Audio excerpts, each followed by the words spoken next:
My husband, he buy 1.5 kilogram of cow liver, and he said 1 kilogram is equivalent to 1,100 rupees. So if you convert this into peso, it will become 220 pesos, because times 5 the value of money here in Pakistan, rupees to peso. So if you send 100,000 rupees, and then it will become only 20,000 pesos. So yung mga OFW dito na nag-work sa Islamabad, pag nagpapadala sila sa Pilipinas, malaki talaga yung halaga na pinapadala nila, kasi pag dumating dyan sa Pilipinas ay mababa lang yung value, pero dito ay sobrang taas na yung yung 100,000 rupees. So ito yung lulutuin ko ngayon. Bali hatiin ko ito, lalagay ko sa ref kasi marami ito 1.5 kilogram. So lulutuin ko yung kalahati nito, hatiin ko.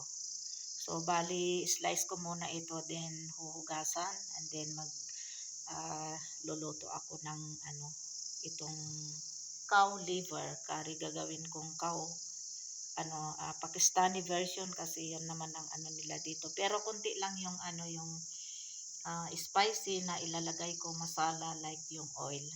So para makakain din ako, kasi sa ngayon iwas ako ng mga oily at saka spicy dahil nga sa gastric ulcer ko.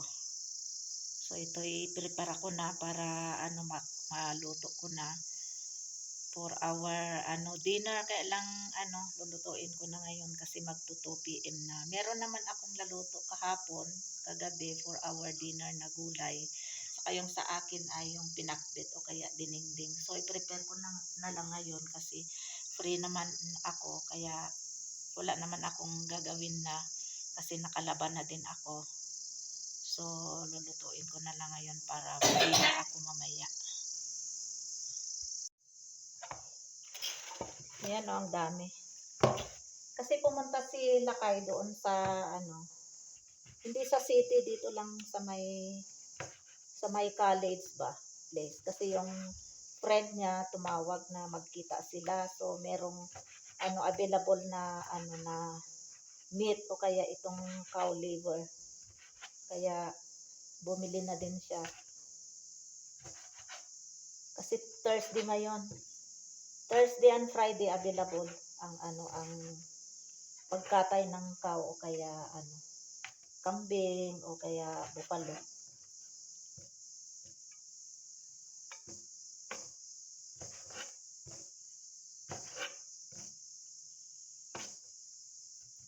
Masarap ito kasi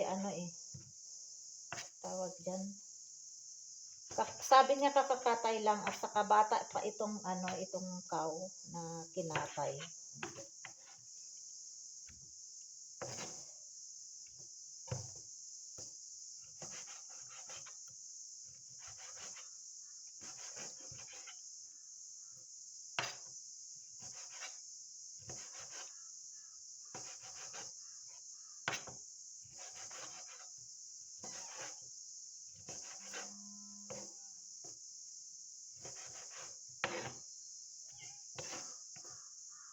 Alhamdulillah, magaling na ako kasi 2 days ago nga yung inatake ako ng gastric ulcer. Grabe kung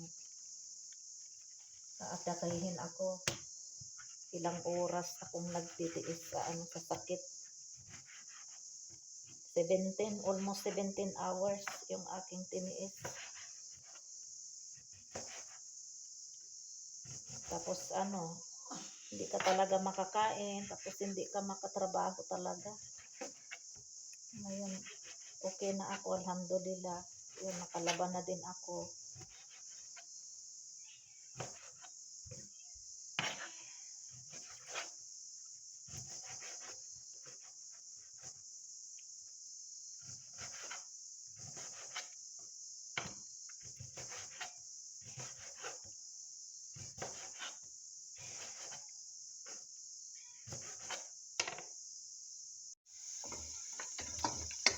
Saute na tayo ng onions. So, ilagay na din natin itong bawang. Para makahabol kay Fatma kasi darating siya 2:30 from school. Meron namang naluto kagabi, yung gulay. Kaya lang gusto niya ito. Makahabol pa kasi madali naman ito lutuin, itong liver. So, gagawa na lang ako ng chapati. Masarap ito sa chapati. Ito yan yung liver, hinugasan ko. Dito ko nilagay sa strainer para tumulo yung tubig. Ayan na may tumulo yung tubig. Pero hatiin ko ito, ilagay ko sa ref yung kalahati. Para may maluto na naman in some other day. Kasi 1.5 kilogram ito. Marami pag niluto lahat. Lagay na din natin ang ginger. Para mawala-wala yung lansa. Lagyan ko ng ginger.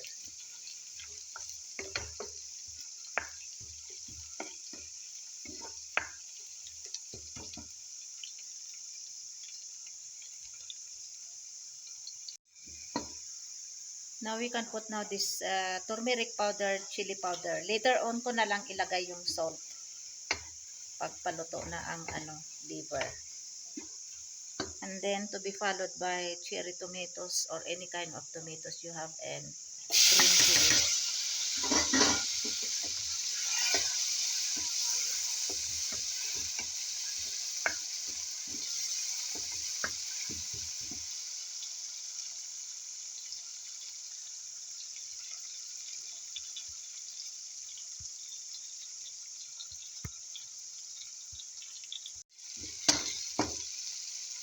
We can add also some herbs, lentils, like this fenugreek seeds, coriander seeds, and zira, yung cumin seeds.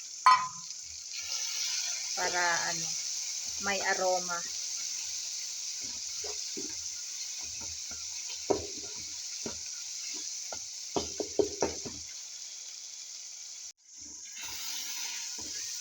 Tomatoes is already paste. Now we can put now these slices, wash liver, cow liver. So hatiin ko ito para may maluto again next time after 2 to 3 days. Ayan.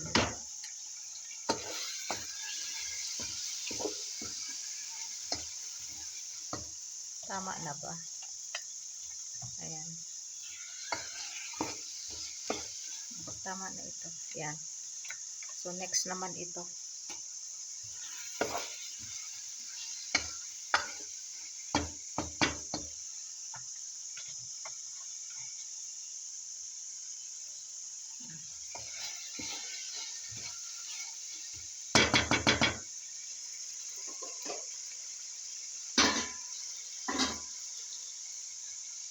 So, we'll cover.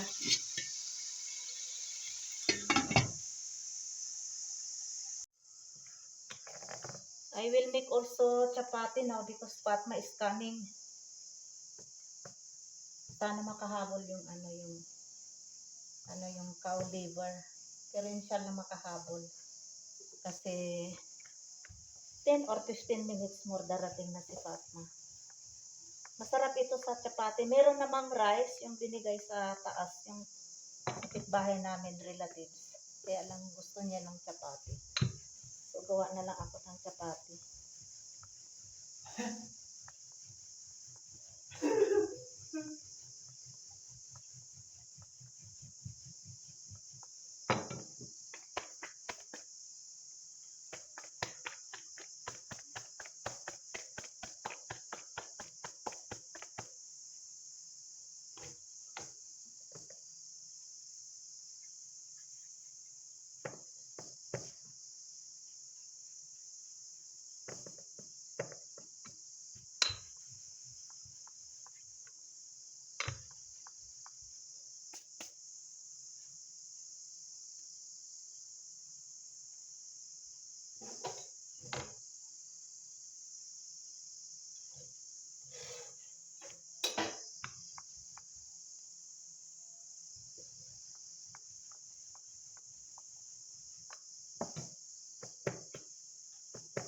Pag wala ka talagang sakit, dinaramdam, maganda yung yung paggagalaw-galaw. Pero kung may sakit ka na to, makahiga ka lang. Kahit pilitin mo man na tumayo at magtrabaho, wala eh. Kaya mahirap talaga yung may sakit.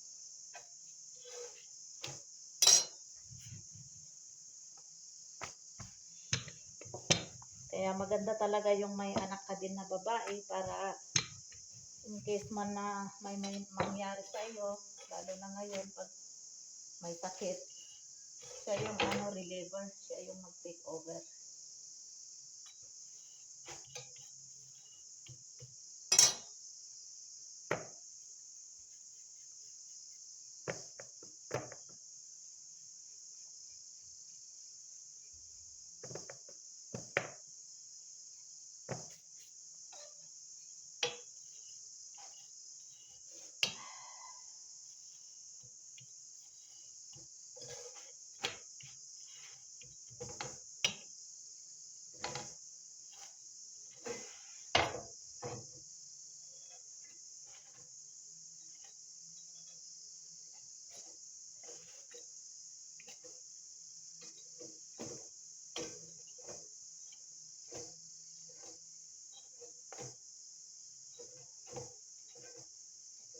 Ayan, luto ng isa. Ilagay ko sa hot pot para remain lang siya na mainit.